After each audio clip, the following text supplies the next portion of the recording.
I'm Arnold Page, the author of The Date of Christ's Return. Now, I'm reading from my book to help you prepare for the awesome events that are shortly to take place. Introduction. It was the evening of Wednesday, February the 18th, 1981, at the end of the earth. I was living with my wife Anne and three of our four young children in Punta Arenas, the most southerly city on the mainland of South America. Earlier that day, I had received news from England that my father had died.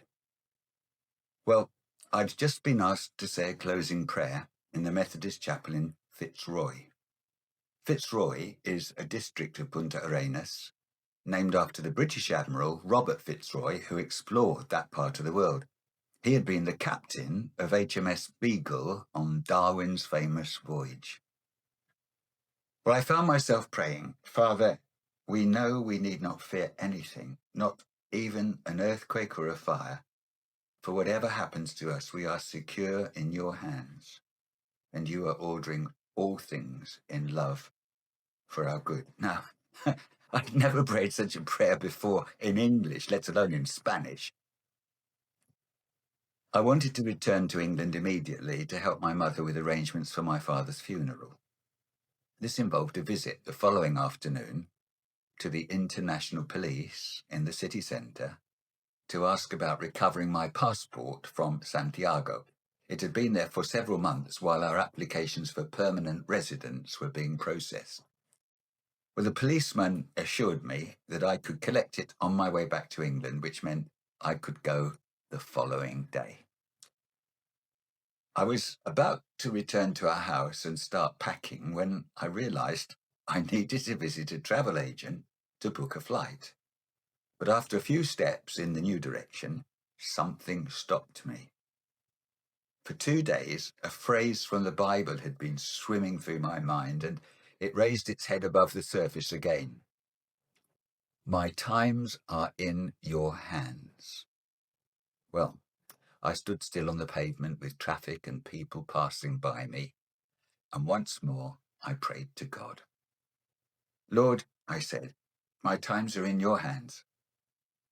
Shall I go straight home, or shall I go to the travel agent first to arrange a flight back to England? And somehow, the Lord's answer came into my head. Go home. Anne needs you. Well, I sometimes wonder how many disasters we might be saved from if we took more time to listen to God.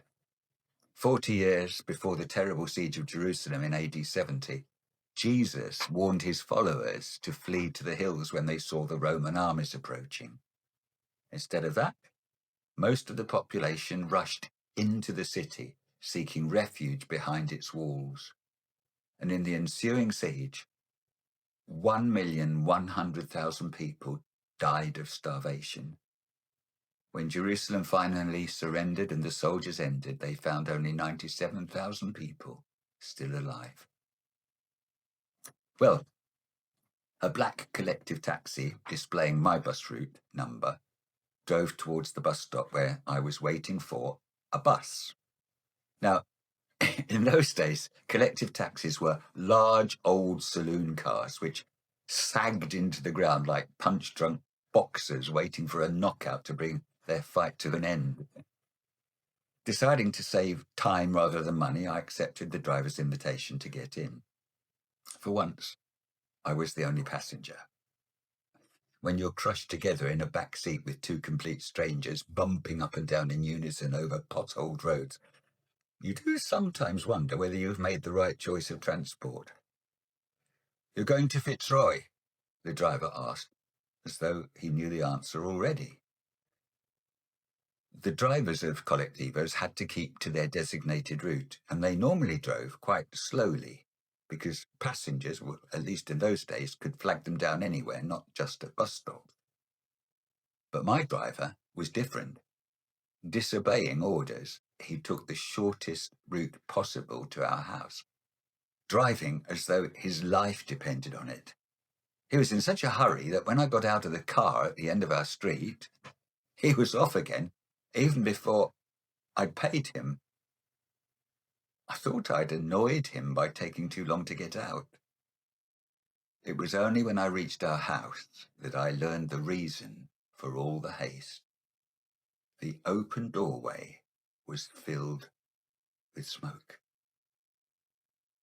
My first thought was that everyone must have got out, but I stuck my head inside and called out several times, "Is anyone there?" There was no response. I retreated into the front yard and put my bag down in what seemed to be a safe place. There were no mobile phones in those days to summon a fire brigade, and actually I wouldn't have known the number anyway. So I shouted, "Help me, Jesus! Help me, Jesus!" and went back into the house. I had to be sure it was empty. Already there was so much smoke, I couldn't see anything. This time I heard my daughter's voice upstairs. Putting a handkerchief over my mouth, I ran up the stairs and found her on the landing. I more or less carried her down. As we reached the ground floor, flames from the open-plan dining room singed her eyebrows. We made it outside to safety. "Is anyone else in the house?" I asked. "Nathaniel is. We were playing in our bedroom. I told him to follow me." Well, the internal hardboard walls of the house were insulated with slabs of polystyrene, which by now was fully on fire. Whatever remained of the staircase was completely hidden from view by a curtain of oily black chemical smoke. I began climbing again in the darkness and bumped into Nathaniel. Our 5-year-old had come nearly all the way down on his own. I tucked him under my arm like a rugby ball and turned to face the flames. I didn't know if the lowest stairs could still support us or whether they were even there anymore. But, well, in rugby, there's only one way to score a try. You go for the touchline regardless of whoever is or isn't in the way. Somehow, I touched down with my small son in the open air. Now, my wife, Anne, was now shouting for help from the first-floor bedroom window. She had been fast asleep, taking a siesta after a morning of teaching at the British school. The smell of smoke had woken her up. "What shall I do?" she called. "Come down the stairs." "I can't. They're all in flames." "Well, then you must jump." "I'll try to catch you." "I can't do that." I remembered there was a short wooden ladder in the yard. A neighbour appeared, and together we lifted it up to the level of the bedroom window. Anne was able to clamber down it to safety, although she did twist her ankle on the final jump. Well, by now, other neighbours were on the scene. "Where's Jonathan?" I asked the world at large. Now, Jonathan was our 3-year-old, the only one in the family still unaccounted for. Mary, a teacher from England, also lived with us, but someone reported that she had jumped from her bedroom window and had been taken to hospital. Well, that was good. But why had no one mentioned little Jonathan? Was he unconscious somewhere in the house? Or worse, had he burned to death in the kitchen where the fire started? Where was he? Well, somebody said he might be with his granny across the street. The widow Carmen Barria had become a dear friend to all our children, and especially to our youngest son. Perhaps he had gone over to her house for some reason. I knocked on her front door, and Jonathan himself opened it, safe and sound. By this time, there was an enormous crowd of onlookers in the street. 2 or 3 fire engines arrived, along with policemen and some Marines trained in firefighting. Then, some reporters and photographers turned up. Next day, there was a front-page report in the principal local newspaper claiming that all 6 of the city's fire brigades had come to rescue us. The firemen who did turn up put out the fire and saved our most precious possessions, but we believe it was the Lord who rescued my family by bringing me back to the house in time. The following day, I returned to the scene of devastation. I looked around the kitchen where the fire had evidently started. The floor was black with smoke and the remains of burnt lino. All that was left of the two internal walls were charred wooden frameworks with gaping holes through them. On the outer two walls, the wallpaper and part of the hardboard panelling had burned away. Everything had burned except for one small corner of the kitchen. By the floor, two small areas of patterned wallpaper were still intact, and between them, on the smoke-blackened floor, there were two light-coloured rectangular patches where two objects must have been standing during the blaze. So whatever were they? Well, our next-door neighbour told me that the day before, he had removed as much as possible from the house for safekeeping after everyone left, including Anne's small stock of jewellery. So he must also have taken whatever had stood in that one unburnt part of the entire ground floor.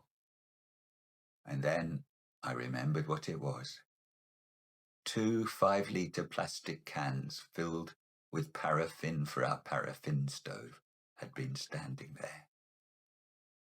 Miraculously, the inferno had bypassed that one small explosive corner in the very room where the fire had started.